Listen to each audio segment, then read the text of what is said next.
जिस ज्योतिर्लिंग के दर्शन के लिए आप लोग पधारे हैं, ये राम से 14 पीढ़ी पूर्व मानधाता राजा हुए हैं। शिव पुराण में उल्लेख है, जिन्होंने मां से ने पिता से जन्म लिया था। उनकी तपस्या से ये शिवलिंग प्रकट में स्थापित लिंग नहीं है। जिस प्रकार आरती करते हम प्रण अक्षर के मध्य, ओम अक्षर के मध्य, यह तीनों एका, जय शिव ओंकारा। एक शिवलिंग में ब्रह्मा विष्णु महेश निराकार धरती से प्रकट हुए हैं। इसलिए अखंड दीप यह जो जल रहा प्राचीन समय से, एक ही दीपक में 3 बातियां लगातार जल रही है, ब्रह्मा विष्णु महेश की। इस पहाड़ी के ऊपर 7 किलोमीटर का परिक्रमा मार्ग है, वो भी ओम आकृति में है। जो पर्वत पे हम प्रभु के दर्शनों के लिए खड़े हैं, ये पर्वत स्वयं शिवलिंग की आकृति में है। चारों तरफ नर्मदा मैया जलहरी बनकर बह रही है।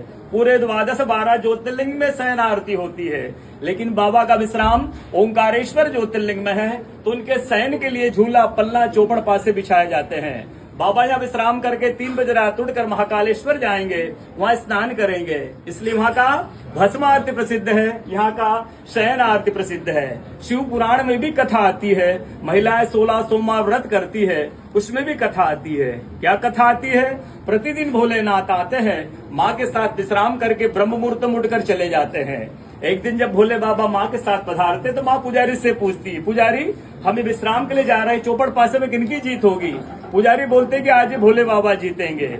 ऐसा बोलकर पुजारी घर चले जाते हैं। भोले बाबा माँ विश्राम के लिए चले जाते हैं। सुबह ब्रह्म मुहूर्त में जैसे ही भोले बाबा माँ बाहर निकलते हैं तो माँ पुजारी से पूछती, पुजारी कल मैंने आपसे पूछा था, हमें विश्राम के लिए जा रहे चौपड़ पासे में किनकी जीत होगी? आपने कहा भोले बाबा जीतेंगे। भोले बाबा नहीं, मैं जीती हूँ। माँ ऐसा बोल करके उनको श्राप देके चली जाती है। उनके तुरंत पश्चात अप्सराएं शिवलिंग पे जल चढ़ाने आती, तो अप्सराएं पुजारी से पूछती, पुजारी अस्वस्थ क्यों हो गए? आप तो ठीक थे। फिर पुजारी बताते हैं, प्रतिदिन भोले बाबा माँ के साथ विश्राम करके चले जाते थे। कल भोले बाबा माँ के साथ पधारे, माँ ने मुझसे पूछ लिया, पुजारी हमें विश्राम के लिए जाएंगे, चौपड़ पासे में किनकी जीत होगी? मैंने कहा भोले बाबा जीतेंगे। भोले बाबा ने माँ जीत गई, माँ मुझे श्राप देके चली गई। अप्सराएं बोलती, चिंता न करो, हम अंदर जाकर शिवलिंग की पूजा करके आते, फिर इसका उपाय बताएंगे। अप्सराएं अंदर जाकर के शिवलिंग की पूजा करके बाहर आकर बोलती, पुजारी आप 16 सोमवार व्रत कीजिएगा, व्रत करते ही स्वस्थ हो जाएंगे, व्रत करते ही ठीक हो जाएंगे। ये वो कथा का दर्शन प्रतिदिन होता है।